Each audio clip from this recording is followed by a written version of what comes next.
Hello, everyone. What's going on? This is the Noah Gillian Show, and I, of course, am your host, Noah Gillian. So happy you decided to join in today. It is the 20th of February, 2022, and on today's episode, we're going to be going over Super Bowl 57 and the unfortunate loss by the Birds, as well as looking ahead to the offseason and seeing where we go from here. Before we get started, though, please hit that subscribe button if you're joining us on YouTube. If you're listening on Apple Podcasts or Spotify, please give us that 5-star review. Really help the podcast grow. It only takes a couple seconds just to knock it down for us, so that would really be appreciative of us. Also, you can find us on Twitter, Instagram. All our handles are going to be in the description below, so definitely go and check those out. Without further ado, let's just get right into it. All right, so Super Bowl 57 was about a week ago now, and we're finally back to give our thoughts and dissection. Was gonna do it a day or two after it happened, but it was a little too fresh of a wound to get in here and really dissect what we saw. And score ended up being 38-35 in a shootout game between the Eagles and the Chiefs. My prediction was 34-27, so I had a feeling this was going to be a high-scoring game as well. And, it really was. It was really something that was a great game to watch. If you're an Eagles fan, it was, pretty much everything you would hope for until the very end of the game.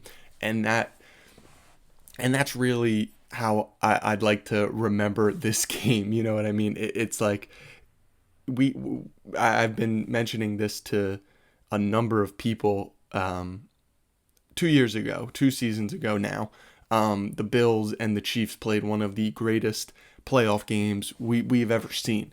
That divisional matchup between the two in the AFC playoffs, and it ended up being the Chiefs that won.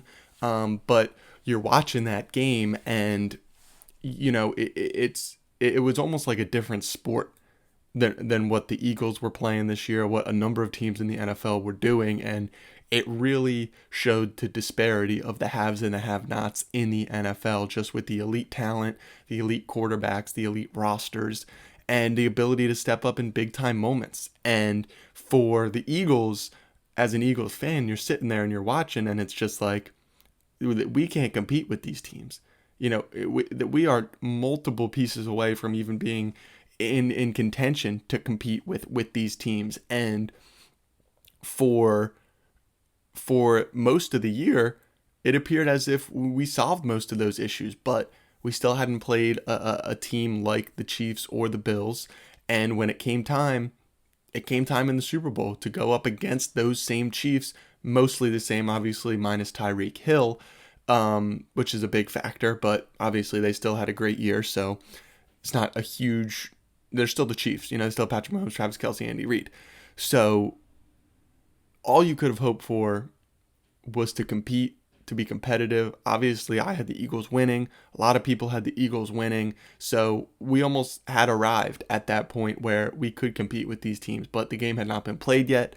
There was still a lot of talking that was going on, and there were still 60 minutes of football to play. And what we saw from the Eagles was a lot of fight. I mean, they absolutely fought tooth and nail. They made just a couple more mistakes than the Chiefs did, and that ended up being the difference. You saw a team that's been here before in the Chiefs. They've been to three Super Bowls in the past 6 years.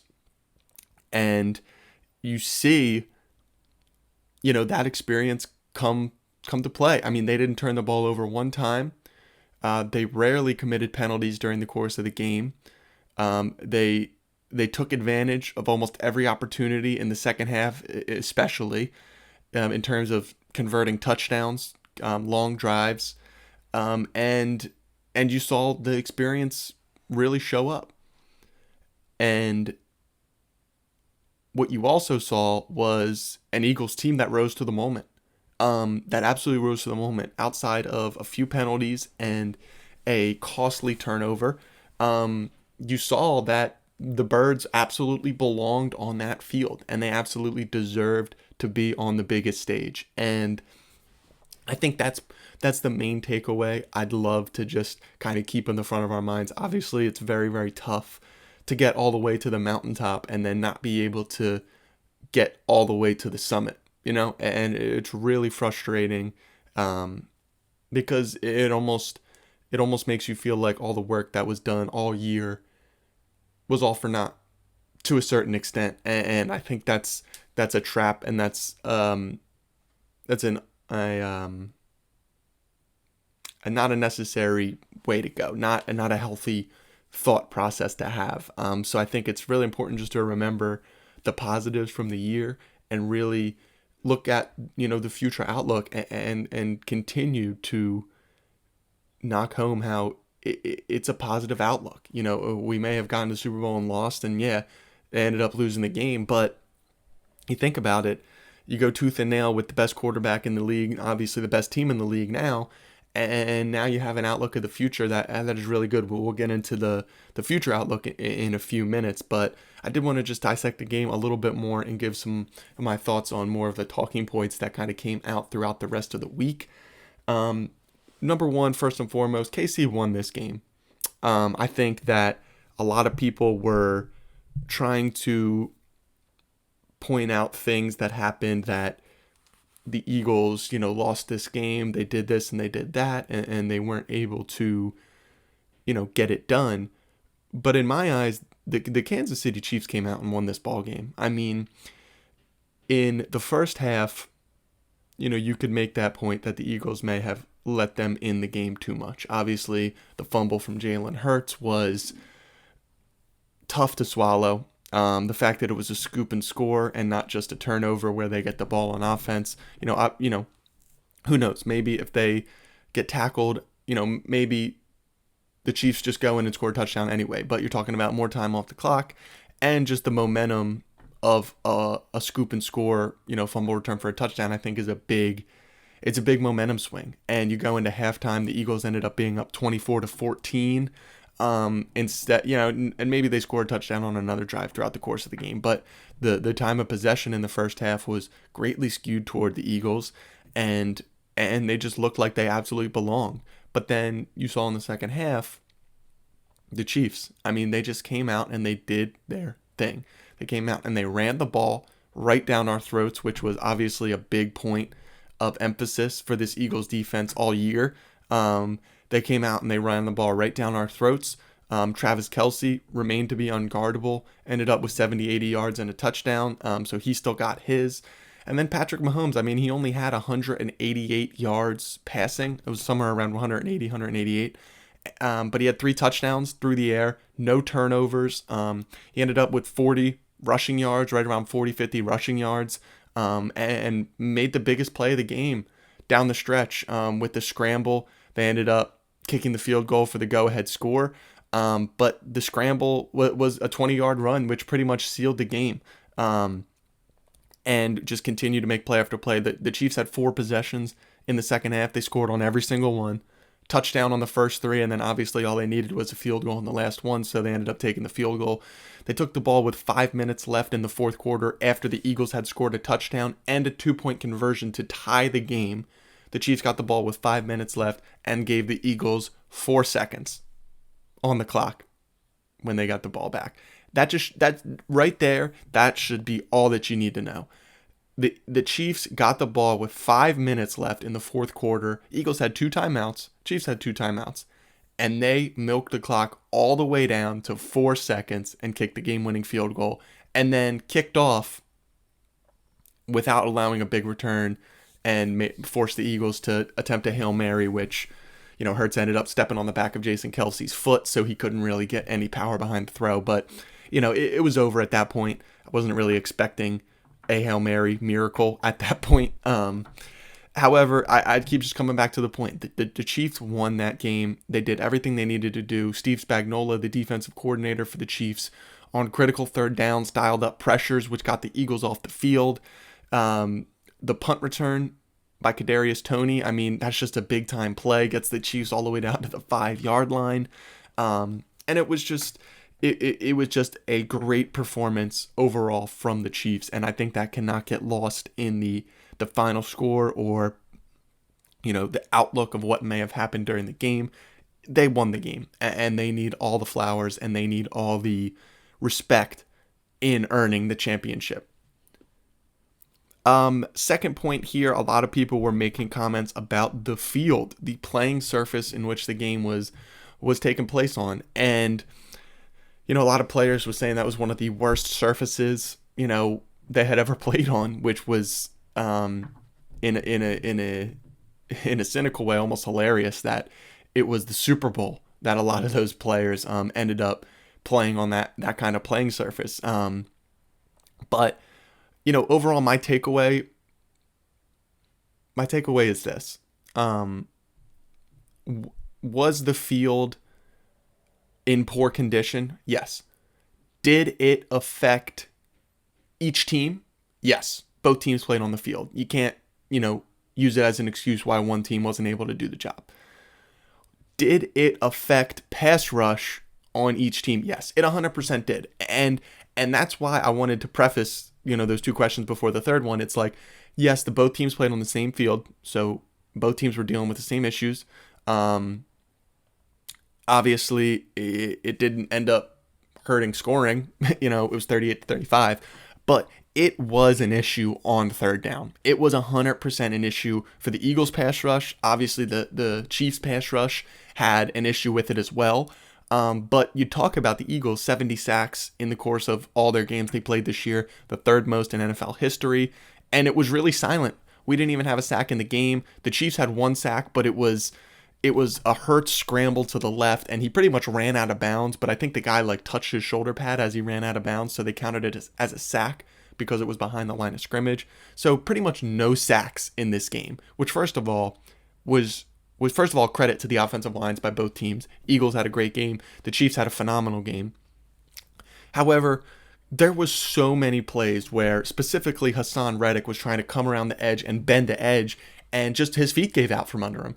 And when that happens early in the game, and then you start to try to do that during the rest of the game, you're not going to go as fast. You're not going to go as aggressive or violent around the corner because you're thinking a little bit about your foot. Is it going to stay planted? Is it going to give me that power where I can push off and go to the quarterback? And I just think that it was a huge issue for the Eagles specifically. Brandon Graham was slipping a number of times. Josh Sweat slipped a number of times. The interior defensive lineman didn't have a huge issue with it, but Hassan Reddick slipped so many times. And, there's so many what ifs that come out of a single game, when it ends up deciding a championship.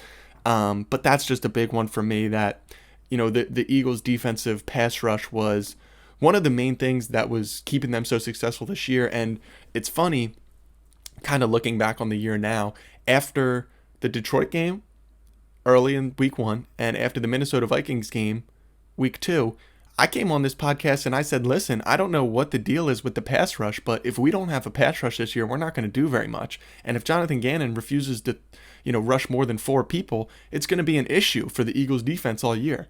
And then, what do? Week 3, they get 8 sacks and they end up getting 70 sacks over the course of the year, including the playoffs. So, really shut me up. But at the end of the day, in the biggest game of the year, what failed to show up? The pass rush.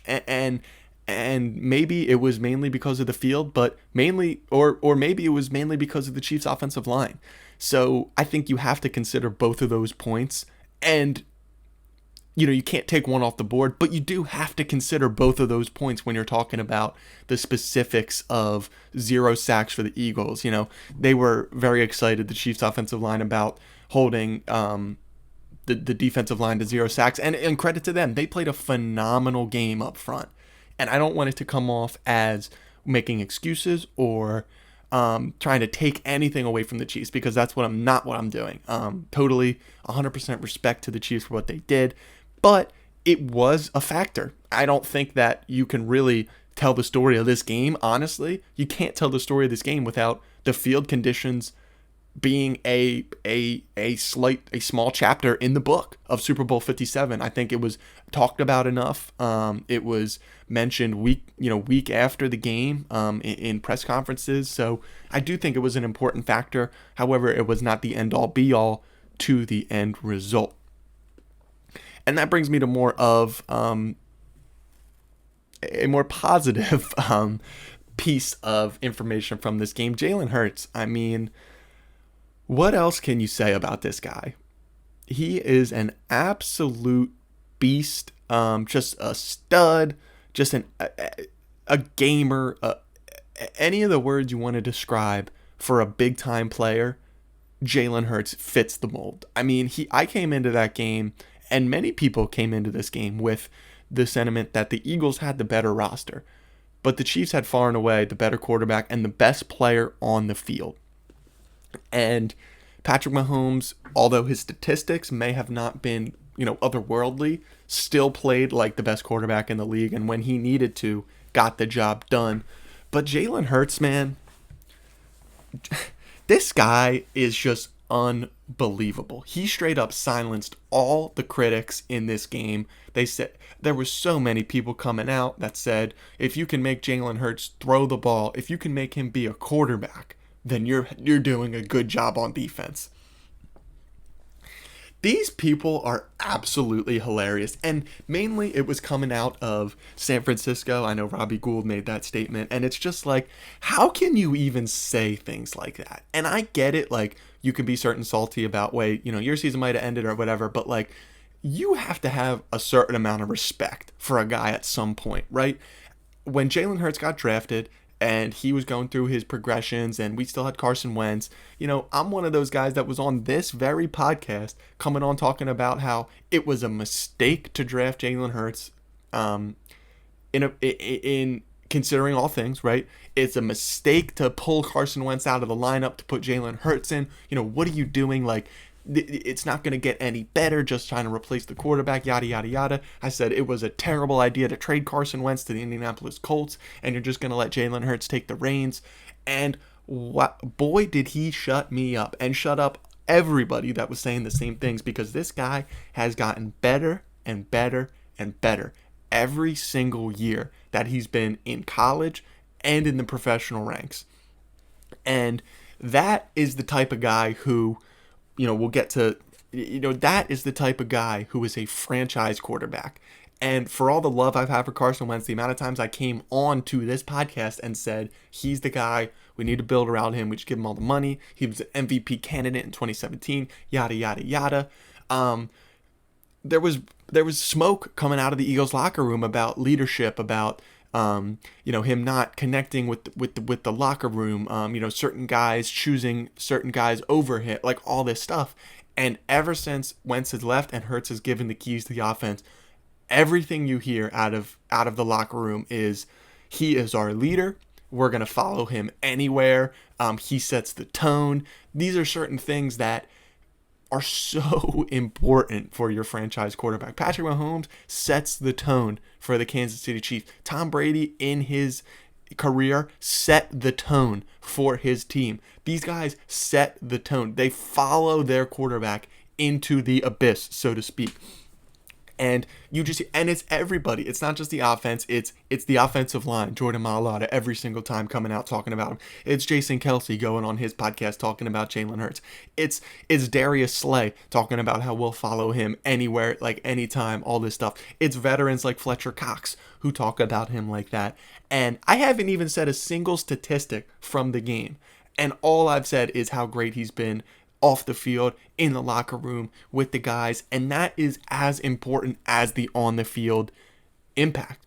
However, you do need to have that on the field impact as well to gain that respect and that validity in what you say in the locker room. And what did Jalen Hurts do? Oh, he only threw for 300 yards. He only ran for 70 yards on the ground. He only scored 3 touchdowns on the ground. And he threw a 50-yard bomb to A.J. Brown as well for another passing touchdown. So you're talking about 370 total yards and 4 total touchdowns in the course of a Super Bowl game. I mean, are you kidding me? He set the record for rushing yards by a quarterback, rushing touchdowns by a quarterback, furthest rush by a quarterback. And maybe you're like, well, no, you're talking about quarterback and how he's running. That's going to be the thing. What makes Jalen Hurts so special is his running ability, but then he's marrying it to the passing down. And it's so great to see. He made so many throws in this game that were, I said that might be the best throw I've ever seen him make. That might be the best throw I've ever seen make. 3rd and 14 to Dallas Goedert on the right sideline. He puts it in the pocket. Goddard fumbles it a little bit, gets 2 feet down. 3rd and 14, he puts it in between the cover 2, in between the flat and the deep safety, and it's just a beautiful throw. Oh my God. And then here we go, another one. They have a free blitzer off the left side. He spins back, whoop, and he's running to his left. Let's not forget, he's a right-handed quarterback. He's running to his left, so he's going to have to turn and throw across his body to go down the field. And what does he do? He turns, finds Zach Pascal on 3rd down to get the first and move the chains after they had a free blitzer. He cuts right around, and he's gone. Another play, he's got a 3rd and it was believed 3rd and 8 and 3rd and 9. He gets it, he scrambles, he starts to roll to the left. He throws it to Dallas Goedert again. And, I mean, if there was an inch between Nick Bolton's hand and the football, I would be surprised, because Goddard caught this ball and it was a perfect placement. It was absolutely perfect, this ball. And of course, the bomb to A.J. Brown, he's been doing that all year. The deep ball has been a great pass this year. Even the pass to Devontae down the sideline that they ended up overturning was a beautiful ball. If he doesn't bobble that at all, they called it a catch on the field. And that is the next step. That has been the progression from Jalen Hurts that has made me so excited. Last year, in 2021, you saw about halfway through the year, they were like, okay, you know what? We're going to run the ball. We're going to be a running team, and we're really going to just focus on running the football. And you saw Jalen Hurts really flourish. And then you saw flashes of him pushing the ball down the field, but he didn't really have that middle of the field presence in terms of where the football was going. He could throw it outside the numbers, but down the middle, it was really not a big factor for him. So, talking about his first year running the ball, took a big step. His decision making got a little bit better from 2020. And then this year, you bring in A.J. Brown, and it just totally transforms the offense. But one player does not change everything. Like, A.J. Brown is one of the best wide receivers in the league. Let's not get it twisted. But the confidence that Jalen Hurts had through the work that he's put in and with the continuity of the staff, that was one of the biggest things where he said, yeah, I'll push 3rd and 5, 0 blitz. Yeah, I'll stand in the pocket and I'll throw a slant to A.J. Brown. 1st down. Let's move the chains. Yeah, I'll stand in the face of pressure and I'll throw a 30-yard over route to Quez Watkins while getting hit in the face, and I'll stay in the pocket. Quez Watkins doesn't come down with it, but it hits him in both his hands. Like, you're an NFL wide receiver, you need to bring that down. But the throw was phenomenal. And you even heard, on the podcast with Travis Kelce and Jason Kelce, the New Heights, you even heard Travis say, listen, I mean, even in a loss, Hurts put up numbers to even be the MVP in the game. He was the entire reason why we stayed in the game. Jason Kelce said there's so many times he bailed us out on offense. 4th and 5. We're talking about 4th and 5 here, not 4th and 1, not 4th and 2, where they're going to squeeze you. We're talking about 4th and 5. We run a QB draw, and he sneaks through the line and gets the longest run of a quarterback in Super Bowl history. So you just talk about this guy, and he's everything you want in a franchise quarterback, right? Let me just name some attributes. Leader, disciplined, habitual, really habit-based, really studious, determined. I mean, you talk about this guy, and athletic, fast twitch, just unbelievable athleticism and unbelievable mind. I think people really want to discredit him and his ability to process things with his mind. And it's one of the, and it has just gotten so much better year to year. And I think it's going to continue to get better. Maybe, he was obviously an MVP finalist this year. Do I think he's going to be an MVP finalist every single year of his career? I think that's a little aggressive to say. But I do think he's going to get better. I think he's going to get better and better and better and better at the quarterback position. Numbers-wise, they'll fluctuate. They always do. But just playing the position, he's just going to get better and better and better and better. And I think that is the guy you pay. That is the guy that Miles Sanders, he's always the first one in there, and he's always the last one leaving. When I get in, he's in the film room. When I leave, he's still in the film room. Nick Sirianni says they have to kick him out because he spends so much time there. Like, that is the guy you pay. We see so many things come out about Just for an example, Kyler Murray and how, nobody really wanted to take that job. There's things coming out in his contract extension. There's a clause that he has to study a certain amount of time per week. And then they came out and they say, well, we took that clause out. We didn't really have to do that. We talk about locker room issues with the Cardinals between Kyler Murray and some of the older guys. You talk about people who have left the team since Kyler's been there, and they kind of talk like, yeah, listen, blah, blah, blah. But they paid him already. And now they're kind of caught in a corner there. And you talk about a guy in Jalen Hurts, we bring it back to him. Do you pay him? Do you not pay him? Is he worth a certain amount of money? When your quarterback, the most important position in the NFL, when your quarterback is the most disciplined, when he's the most dedicated, when he's the most level-headed, when he doesn't get too high, too low, when he's always on the same mindset, when he's an excellent motivator, that is the guy you got to pay. You got to pay. And I hope, and I just went through all that, right? He deserves every single penny that he's going to get, right? I don't know if he's going to get a fully guaranteed contract like Deshaun Watson did, that Lamar Jackson's trying to get. I don't know if he's going to get that. But he should get a lot of money. A lot of people are talking about $45-50 million annually. Jalen Hurts is the type of guy that I could see taking a slight discount in order to retain certain pieces of the team. I think he was raised right. It's all about winning with Jalen Hurts. It is all about winning with Jalen Hurts. And I think that's the number one thing you hear about him. Granted, if he takes $45-50 million a year and that contract's offered and he accepts that, what am I going to say? If someone offered me $50 million a year, what am I going to say? No? Of course I'm going to take the money.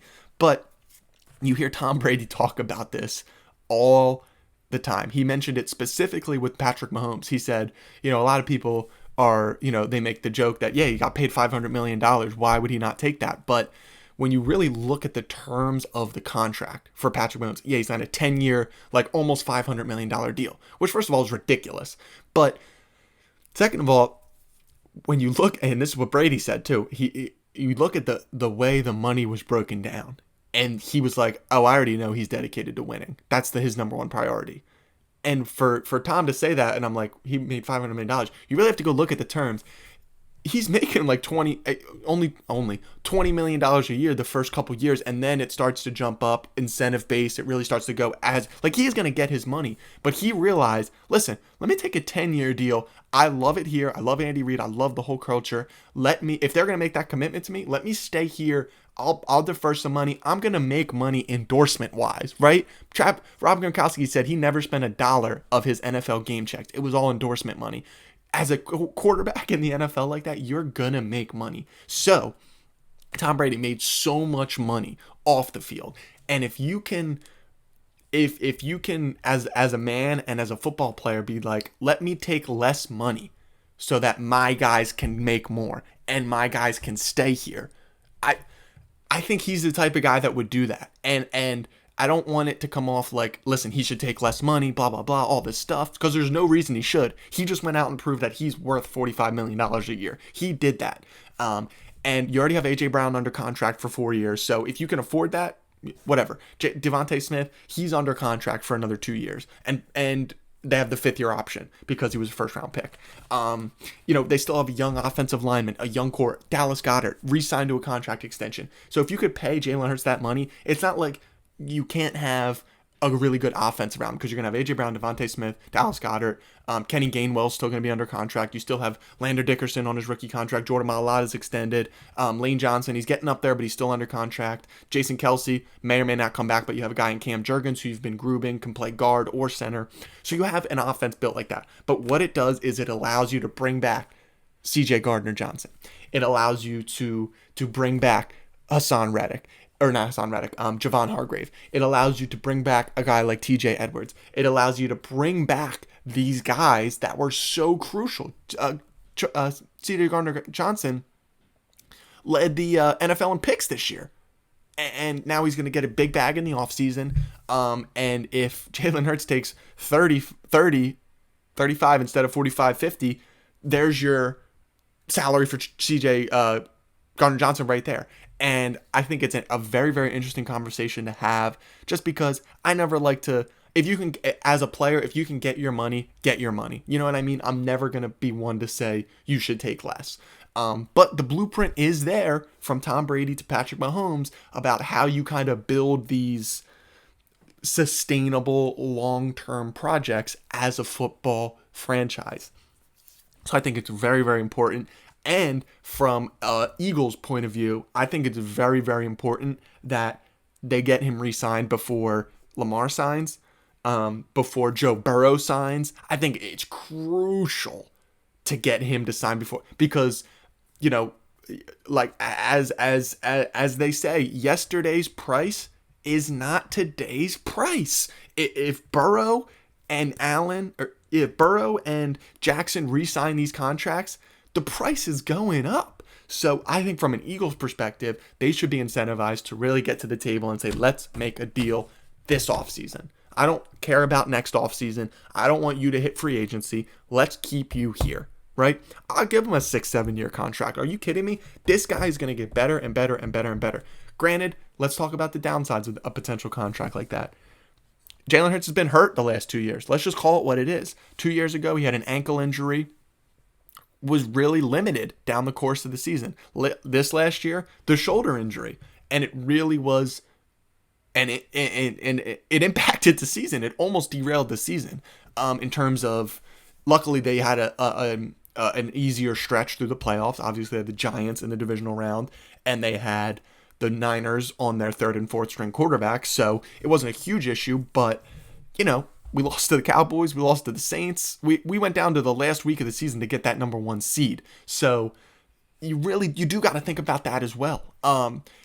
But you can't, as the Eagles, you can't bring that up in negotiations. You can't talk about that, because any issue of doubt that you're going to put on the board table is going to sour negotiations. So as the Eagles, I think they should be incentivized to really, really try to get this deal done. And as a guy in Jalen Hurts, you know, I think he just fits the city perfectly, and he fits the locker room. He's ready to take that torch from Fletcher and Jason Kelce and Brandon Graham and be the face of the team, be the captain, be the leader, be the next guy in Eagles history.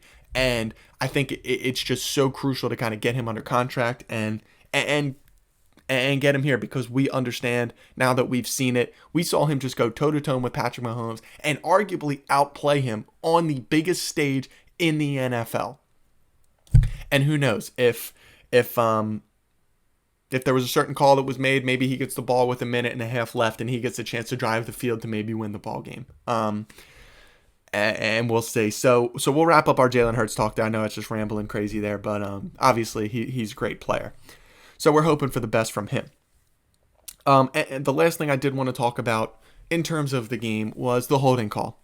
I mean, it was a huge, huge talking point when it happened, and especially after it happened. So let me just say this. Was it a hold? Yeah, it was. I'm sorry, it was. I know Eagles fans don't want to hear that, but it was a hold. James Bradberry even came out after the game and said, yeah, I held him. I'm sorry, I did. I tugged his jersey. He said they weren't really calling it earlier in the game, and he was hoping that they wouldn't call it there. But they did. You know, what can you say, really? The NFL, the officials have set a precedent. You know, they might let it go the entire game, but last year, Bengals, Rams, the Rams get down inside the 10-yard line, and it's an incomplete pass. But what happens? Illegal holding. First fresh set of downs, Rams score a touchdown, and go on to win the game. You see that. There was a play, Bradberry yanked Juju's arm back, and he almost turned him around, and they didn't call anything. And the ball went right. The ball was going to Juju. This was in the first quarter, and no hold. And what did you see in the fourth quarter? Pull down on the jersey. I don't really think it impeded him that much. I don't think he was going to be able to catch the ball anyway, but they saw a hold by rule. It's a flag.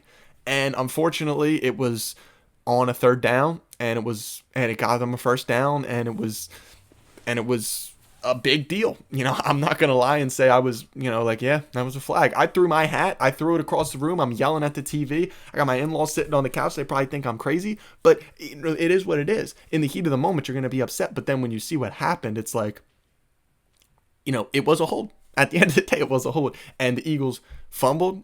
They lost the turnover battle. They lost the penalty battle. They technically lost the sack battle, although that didn't really have an issue. Chiefs were much better on third down.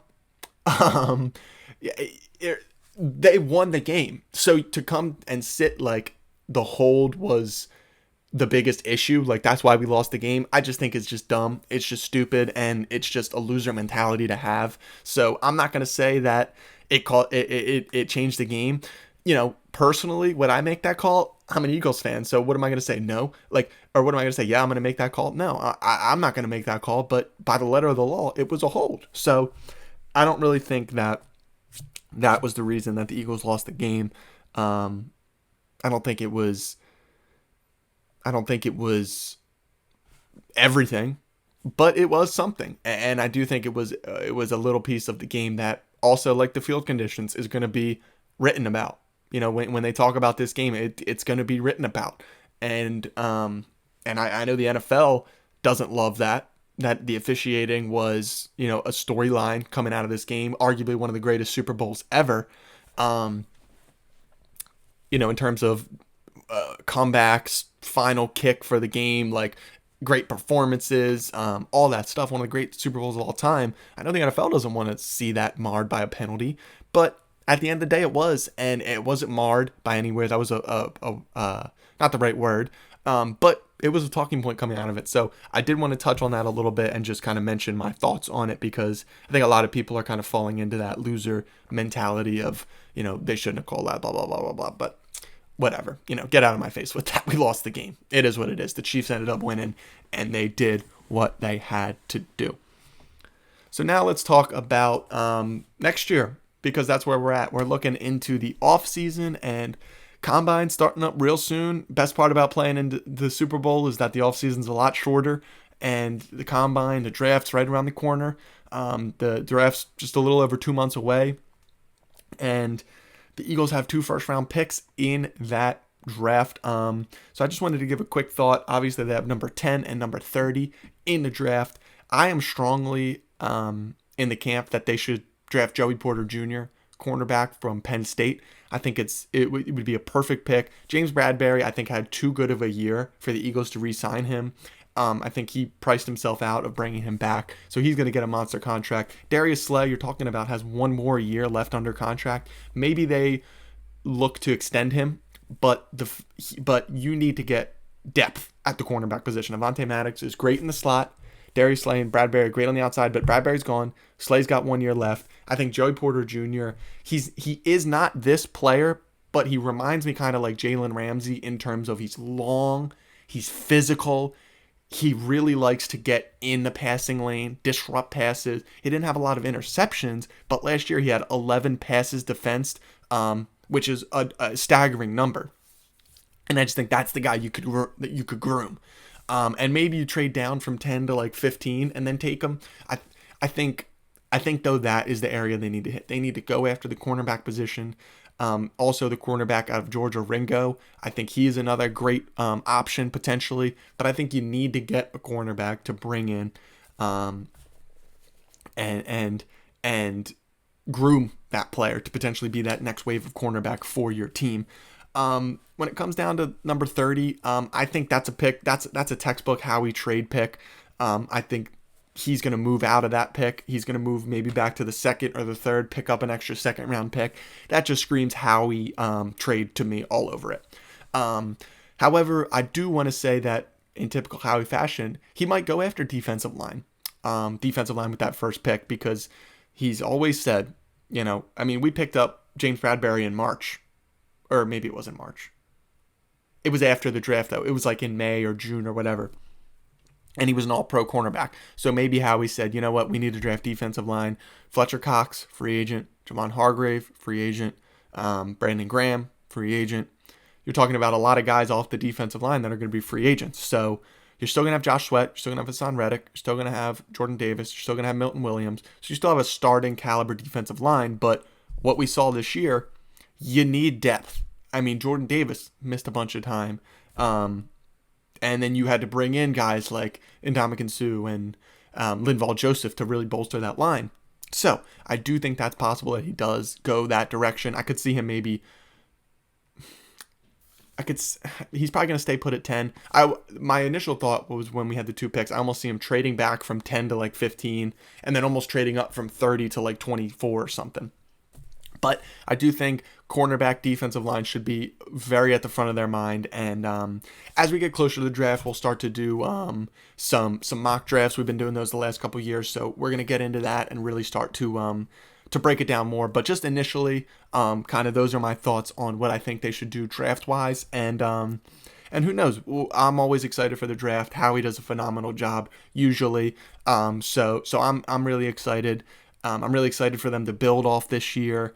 They have so many pieces under contract for next year that are crucial pieces, so I cannot wait to see what happens. But overall, yeah, that's going to kind of wrap up our future talk there as well. And that's going to wrap up the episode for today. So thank you guys all so much for tuning in. I know it was a little bit later that we got our Super Bowl review out, but nonetheless, we are here. So once again, like I said, check the description below for all our social media accounts. Please give us a follow over there. Also, give us that 5-star review if you would on Spotify and Apple Podcasts. Only takes a couple seconds, so if you guys wouldn't mind just hitting that real quick, it really helps the podcast grow a little bit. So please do that. Also, like I mentioned, feel free to shoot us any questions on social media, text message, anything like that. Feel free to shoot us a question. We can do mailbags in future episodes. And yeah, that's going to do it for the show today. Thank you guys all for tuning in, and we can't wait to see you back here again next time.